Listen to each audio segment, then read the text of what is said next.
Hello everyone, welcome to United Chokros. Disappointing game in the midweek. We've lost 4-2 to Liverpool, and a lot of things have been exposed. Our poor midfield, our defense was not up to the mark. We're missing Harry Maguire, and all this season we are getting away with the back six, but Liverpool pressed us high, and exposed our defensive weakness. The corner kicks, free kicks, everything was exposed, and it's apparently. I think it's come at the right time because we are closing in towards the end of the season, and if there's a corrective action required, we can do it in the transfer window. Now, without any further delay, guys, make sure to subscribe to our channel, bottom right hand corner. Smash a like on the video and do me a huge favor. Let me know in a comment section who was your best United player this season. It can be anyone. I'm not going to put any names. Your opinion matters the most. You can put your favorite player's name, the player you thought was the best amongst all our players. Let us know in the comment section. So let's begin this video, guys. First of all, AB, I would like to know your thoughts on the game against Liverpool. How bad it was? Like it's a third consecutive loss for us. The Roma game didn't matter because we'd already closed the deal at Old Trafford in the first leg. The Leicester game also we were playing with a second string team.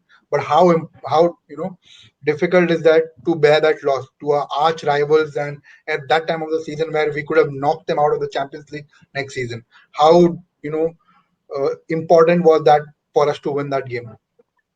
It was very disappointing to be frank enough. I'm really not concerned if we would have knocked Liverpool out or no from the Champions League. That is a very secondary point. But winning against Liverpool is what matters. What is more important is now, yes, I can say in a way we are being complacent because we are on the second spot. And had this be, just imagine had this game not been a decider game, had this been a game which would have, made our fate in a positive decision for state right now. Had we had to win this game mandatorily, this would have been Mm, the biggest and the worst defeat for us. Now, correct. most of the United fans, the fake fans are saying that it's fine, we lost, but we are still number two. But that's not the point here. The point here is we had to win against Liverpool, and a 4-2 defeat was not at all expected. If you Correct. remember, our scoreline predictions also were not even close to this.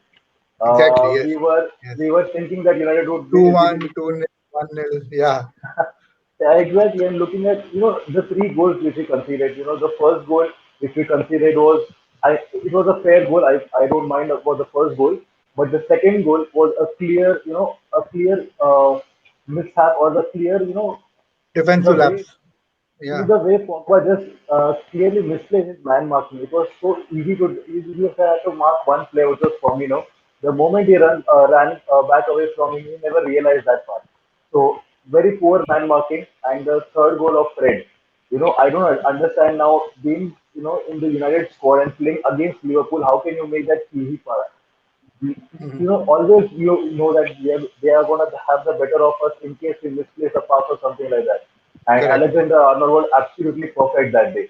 The runs he was Yeah. taking in our defensive half, everything was proper, and the ball was properly given to him by Fred. So he didn't have to do much of a problem. But the moment he Correct. did that, he came inside the box and he took a strike at goal. And secondly, and the last goal again was Henderson's third goal. Actually, the same one which Fred made the error was Yeah. a bit Again. of Henderson's mistake as well. He did not collect the ball that nicely as he was supposed to. So overall, yes, we did lack a lot defensively. I was not at all happy at the scoreline. Still, there are fans who are saying it's fine, but I'm still not okay with the game. Yeah, absolutely right, AB, because the important point is we were exposed by Liverpool. I mean, we were getting away, we were grinding out results by playing that back six of, two centre backs, wing backs tucking in, and CDM sitting just behind them and protecting them. No creativity, we were just hanging on there, and Liverpool exposed us. I think it has happened at the right time because we're closing in to the end of the season, and if the correct Solskjaer realizes that there's a corrective action required, and if board backs him, then we can change it. Otherwise, I don't see an improvement. It's going to get worse next season if we played with Fred and McTominay in the center of the park. Roy Keane rightly said that if we play with these two next season, I don't see Man United progressing towards the title charge. Now, Prashant AB rightly pointed out the Henderson's mistakes. Now, I've spoken to AB in the previous videos about the and Henderson situation. I think that this situation shouldn't have been created. We should have either loaned Henderson for another season, De Gea was the first choice goalkeeper. I don't think he's made any blunder this season apart from that Everton one mistake against Everton. De Gea has been superb, and people keep on telling that De Gea is past his age, but don't realize that goalkeepers reach their peak, at the age of Exactly. 30. Goalkeepers Yeah. play till 40, 41. You see, Buffon is, I think, Definitely. 44, 45 and is still playing. That's where, and I don't think a change of goalkeeper is at all required. This agenda that's been pushed on Henderson, Henderson is the one for the future. I think it's absolutely, it's going to create disaster for us if we end up selling or loaning De Gea and then keeping Henderson as the first choice goalkeeper. What I want to know your thoughts on Liverpool game, and I also would like to know for the next season what would be a goalkeeper choice, David De Gea or Dean Henderson.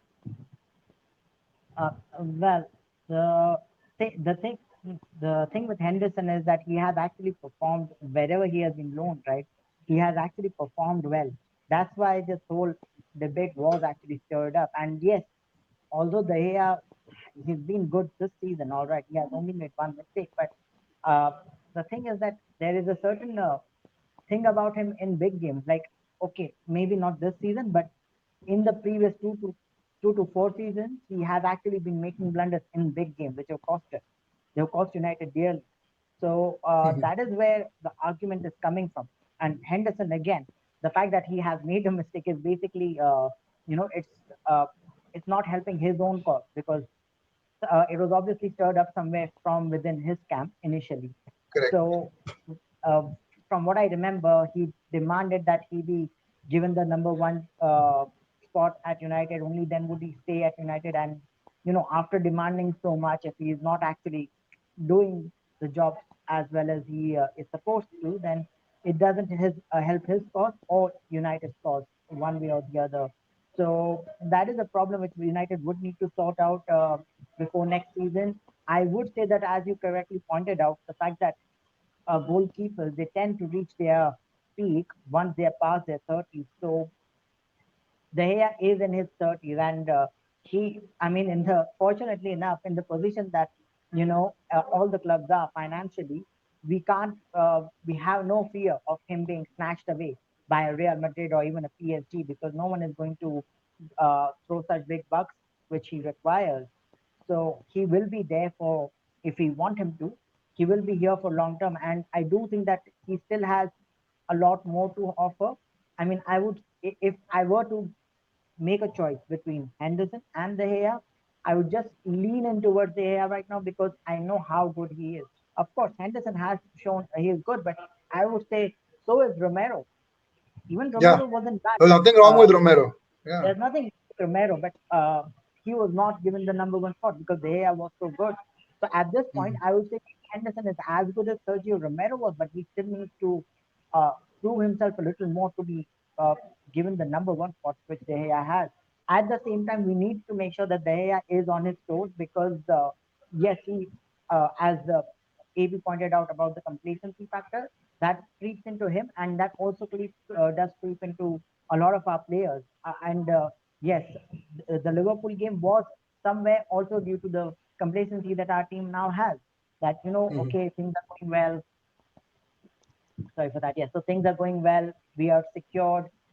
There's this mentality that okay, yeah, things are almost secure now. So the intensity is waning off a little. Yes, absolutely. And going back to the De Gea Henderson fact, I think what you said is absolutely right. De Gea is still our number one goalkeeper. That's how it should be. The agenda that English media is putting on Henderson, and I like Henderson to be honest. He's a really promising goalkeeper. So, and I don't think that he will want to go on a loan. So, for me, the ideal scenario would be sell Henderson for 40, 50 million, add a buyback clause. If he's actually good enough, you can use that buyback clause and get him back, and then sell David De Gea. Because even if let's say Solskjaer thinks Henderson is the one for the future, and they want to push the Henderson agenda because of that British defense, Maguire, Van Bissaka, Luke Shaw, and then coordinating with an English goalkeeper, that stupid agenda that some people have. Even if they want to keep that, let me ask people one thing: who's going to take David there? Forget about this, transfer fees and the 40, 50 million. He earns 350 grand a week at United. who's going to pay that 350 grand a week? Most of the Exactly. big teams have their goalkeeper sorted. I think Juventus don't have it. I think they're going to get Donnarumma on a free transfer. So I don't see David De Gea going anywhere apart from staying at United. So even if we have to let him go, it will be like an Alexis Sanchez situation, and I do not think David De Gea is that bad as Alexis Sanchez. So again, this agenda has to stop because this is a situation that we have put ourselves into. We should have sent Henderson for another year's loan and then looked at it at the end of the season. Now, moving on to our next topic is the game on Tuesday. Now, it's a game against Fulham. We all know it's Old Trafford, and we may end up winning because Fulham is already relegated. There shouldn't be any issue. But the most important factor on this game is fans returning back to the stadium. How important it is because that's what we've been missing for over a year. And I think to some aspect, yes, fans in the ground does help our cause. We have lost 6 home games at this season, and that's a record in the last 50 years. I think we have conceded 20. I'm sorry, the goal conceded record. We've conceded 27 goals this season, and that's a worst record in the last 51 years. So fans in the ground does help us. Now, quickly a minute for both of you. First, Prashant, you. What do you think should be our go-to team for the Fulham game? Do we go with a strong lineup in the next game and then go with a weak lineup in the Wolves game, or the second spot is sealed and irrespective of the players, we are going to win the game? Well, the way that we've been performing in the past 3 games, right? Although, as you said, that the second spot may be somewhat secured, I would still say that we have to maintain our momentum. That is very crucial at this point for us. So, specifically after losing 3 games consecutively in across all competitions, the Europa League and the Premier League, it is at least important for us that we finish the season on a high. So Correct. maybe at least if we win the Fulham game and then maybe draw the Wolves game and then uh, the remaining 2 games we win or grind out a result with not, a 1-0 or something like that, that would be fine. But it is important that we end with a high note. We end with victories. That is rather crucial for us because if we will still be having the Europa League final to deal with, and it's I mean, although it's only Villarreal, but our record in Europe against Villarreal is not the best, and I'm a little nervous about that. In fact, United's record in Europe against Spanish sides overall is not good. So I would still say that and try and end the season on a high. You will have a little bit of a rest before the Europa League final, and then by the time you reach there, you should at least be high on confidence so that you can give your best in the final as well. Yeah, perfect, Prashant. What you've spoken is on the money because it's important to if you win the Fulham game, the second spot is all but sealed. Even if we lose the Wolves game, it wouldn't hamper our position in the league. And yes, if we rest our first team lineup for the Wolves game, we will have the team ready for the Europa League final, which is very important for us to win.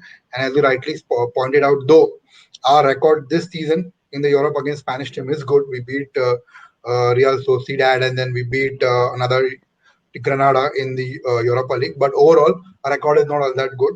So maybe without any further delay, let me ask you this: how important is for us is to close the season on a high? Because I do see progress. People wanted to win title. I thought we wouldn't even qualify for the Champions League this season, next season, because of the team that we had, the transfer blunder that we did last summer. How important now is for us to end the season on high, maybe? Well, do you starting with the worst was to see our team at the start of the season on 14th on the Premier League table, and now to see our team on number two, it's quite a big achievement for me. Yes, we were very clear from day one that we are not going to be champions for sure, but qualifying for Champions League and that too with a big margin would be really great to see, and that is what is happening right now. Coming back to your question, DV, ending up on a high is very important, but making sure we win the full end game is actually very important. Now, if you look at the points table, Leicester is on 66 and we are on 70 right now.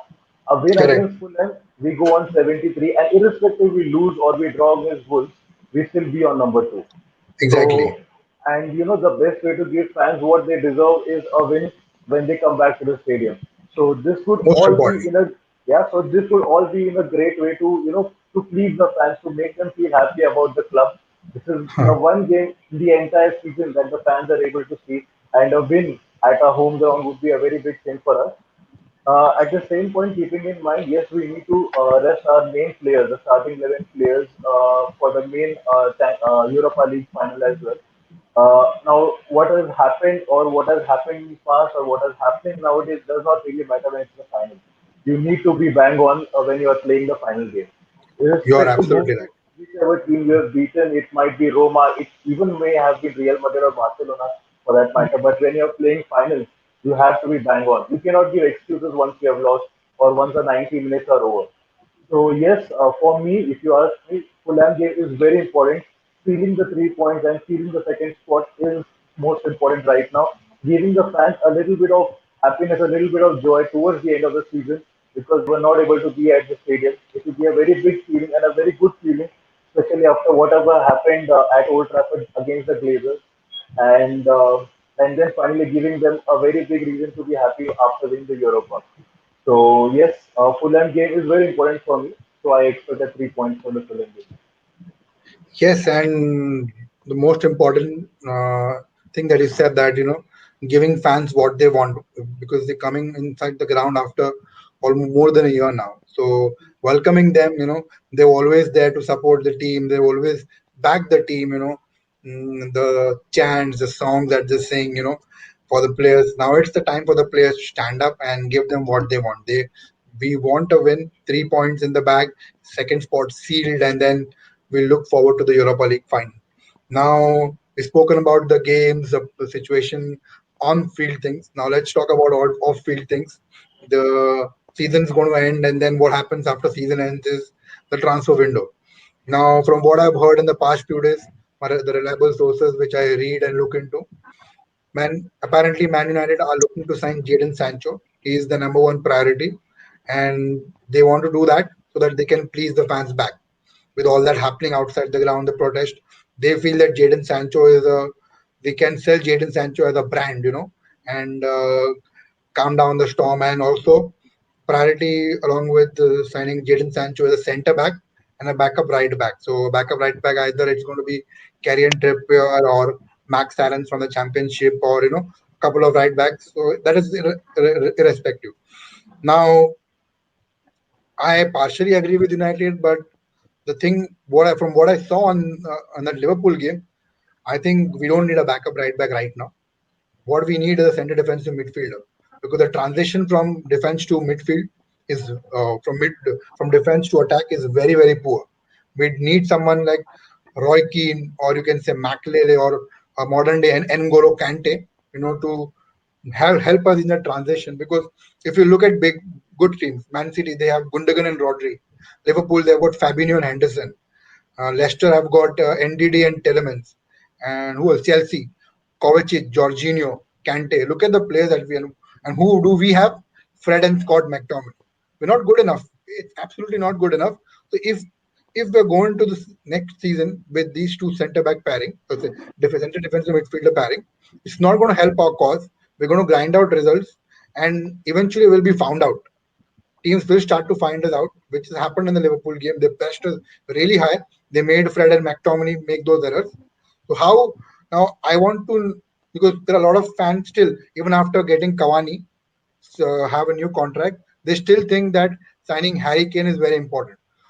So both of you, first AB, I want you to tell me, how important is it to sign a center defensive midfielder, or we still can manage without a CDM next season if we end up buying Jadon Sancho? If you ask me, to be very frank enough, a CDM is required right now. If you think about Solskjaer, like I really don't understand what he thinks about this point. For him, maybe Fred or a McTominay is too good for him. But for me, if you ask me, they are not really good for that. Roy Keane has clearly stated that they are not the ones that you're looking out for. And if you play with these two, United are not going to win, and that is actually the fact. Now, most of the United fans have gone against Roy Keane that he cannot be so rude about these two players. They have done wonders. Now, tell me one game where they have done wonders. I can tell you even a single game. Yes, things might have clicked for them. That's a different story altogether. Yeah. But they have not done wonders. Now, to be completely dependent on these two, that is something which cannot happen.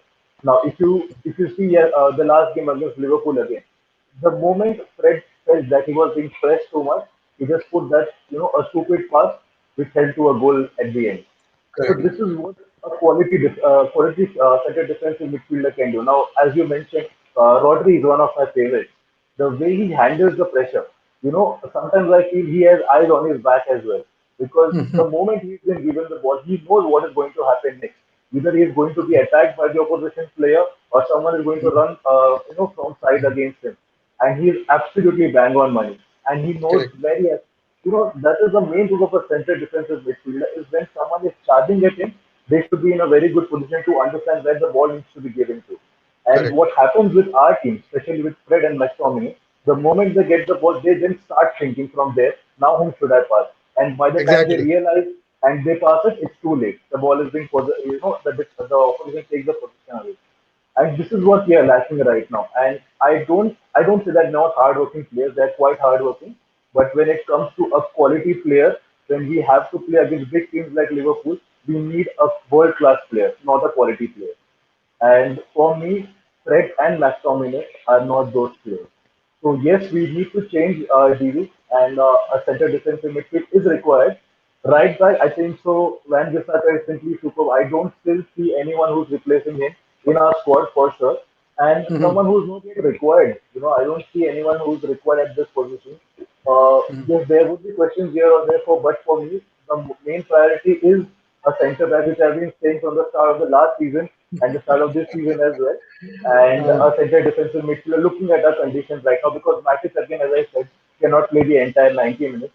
yeah, yeah. So if there has to be someone who has to be replaced, we need a world class player and someone not like a Mac combination who can be used as an alternative. Yes, absolutely correct because you're bang on, because center defensive midfielder is the most important position in on the football pitch because the way he positions himself during the counter attack is not just about tackling and ball winning. It's more to do with your positioning, how you dictate the terms in the center of the park. Something like what Michael Carrick used to do for us, Roy Keane used to do for us, commanding center defensive midfielder.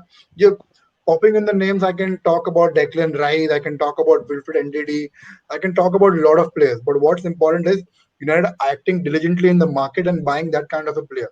I don't see anyone, any center defensive midfielder linked with United. Yes, from what I've heard, United admire Declan Rice a lot. But can they do that deal? I don't think so because first, first and foremost thing, Declan Rice will cost United 70 to 80 millions. 80 million. I do United have that kind of money? Maybe they do, but they want to spend it on Jadon Sancho. So that's number one. Number two, Declan Rice is a Chelsea fan. His family members are season ticket holders of Chelsea. So how difficult will it be? See, United end up messing simple transfer deals. This is a big, difficult transfer deal. Again, I don't want to point out any names, but right now, that's the name United boardroom has been talking about. That's the only center defensive midfielder that we are somewhat linked to because United like him a lot. Now, Prashant, going back to you, uh, I asked AB about his priorities on center defensive midfielder. What, according to you, will be a good transfer window for us this season? I do think that yes, another central defensive midfielder is absolutely crucial for us. I mean, it's it's typical of the Glazers to not actually prioritize someone whom we are whom our squad actually needs desperately, and just going after the marquee signings like the Declan Rices or the Jadon Sanchez of the world. So that is something which has justified the Glazer era. But anyway, coming back to the transfer window, I do think that uh, a, a central defensive midfielder is still the need of the hour. If we get the other transfers like a Sancho, maybe another striker, Harry Kane is being touted as a possible transfer for us. Those transfers will be good, but then again, it would not be a unit. It would be a side that would rely on individuals, and that can only get you so far in the Premier League at least, and even in Europe on most cases. That is something which has to be worked out. It has to be uh, acquired. A CDM has to be acquired, I would say. Uh, The other transfers, of course, as you mentioned, Kieran Trippier is a good name. He has a lot of exposure to Europe as well. So players like those are what we need. Okay, I understand that United prefers an English player, uh, and it's good in a way that we have English players in the Premier League. But be it Declan Rice or Kieran Trippier, it has to be someone which works with the unit, with the way that Oli wants the teams to play. It has to be a modern style player. uh, what has happened in the past is that we might even need a central defensive midfielder, but they'll just get something. I mean, they'll just get something makeshift. Like, I wouldn't be surprised that we do not sign a CDM, and again, Van de Beek is forced into some kind of a role which is similar to a CDM, so that we have paid for Van de Beek, so we will be utilizing him, and at the same time, we would not have to purchase a new player. Something like that would happen. I hope I'm wrong about this, but that is what I fear. I do not see ourselves even Mhm. going for a CDM, as you mentioned, with the kind of links that we have at this point. Correct, and that's a good point that you brought about Van de Beek, because that's the reason we've not been able to utilize Van de Beek. Now, if you look at Man City's lineup, they play Rodri and Gundogan. Now, Yeah, that because Rodri is so good at his job, Gundogan can roam forward, and that's exactly the type of job Van de Beek does. But right. you cannot play with that style because we do not have a top quality CDM. Matic, like AB said, is too old. He cannot play for the 90 minutes, and Fred McTominay are not good in the position. We are basically having two players to do the job of one player and compromising the creativity. The exact reason Yeah, what Van der Beek was bought was to do the job what Gundogan does for Man City. But he can't. But you can't play him there because we don't have a top quality CDM. So exactly, my choice, like I said, would be a top quality centre back. It can be anyone. I'm not going to put names. It can be Varane, Jules Kunde, can be Koulibaly, anyone. A top choice CDM like Declan Rice or East Bissouma, or could have someone like Zakaria, anyone. And right winger should be a third priority. If we are able to do these two signings, a top quality CDM and centre back, and if we still have money, then we should go for a right winger like Jadon Sancho. That's what I think. A lot of people would disagree with me because they don't want Jadon Sancho to go to Liverpool. And that's before I end this video, I just want to give a small update. Even if we go for Jadon Sancho, this time we will not have to stretch it till the end of the window. Not because we are competent or we'll get the deal done, because Jadon Sancho wants to know his future club before Euro 2021. So before the start of Euro 2021, Jadon Sancho will leave Dortmund. It can be for United, it can be for Liverpool, it can be for Chelsea, whoever it is. So even if we are not diligent in the market, if we don't act and be competent in the market and get Jadon Sancho, Liverpool or Chelsea will get him because his price is just 75 million this year. So I so that's, you can look at it a bad way or a good way. A bad way that we won't get the player, but good thing is that it won't get dragged till the end of the transfer window. That's what I don't want. So this is what I have from my end. Before I close this video, anything you want to add up, baby? Oh, dude, that's it. As I said, for me, the next very important game is the Fulham game. I'm not even thinking about the Europa finals right now. So let us go step by step. So let us win Correct. the Fulham game, close the second spot deal, rest our players in the Wolves game, and then concentrate on the final. So Mhm. let's hope to see and winning our team on the winning end on the Tuesday's game, and let's not hope McFred start the same way they always start. So, Prashant, anything from your side? yeah, I would just like to add one point here. I mean, I would not like to end this video without mentioning the scenes at the FA Cup final, which just Oh, took place yesterday. amazing. Uh, that is just, I mean, that is exactly opposite of what we have at United, right? Again, I know I've been going on anti-Glazer rant for quite a bit now, but again, that is just an example of what United fans do.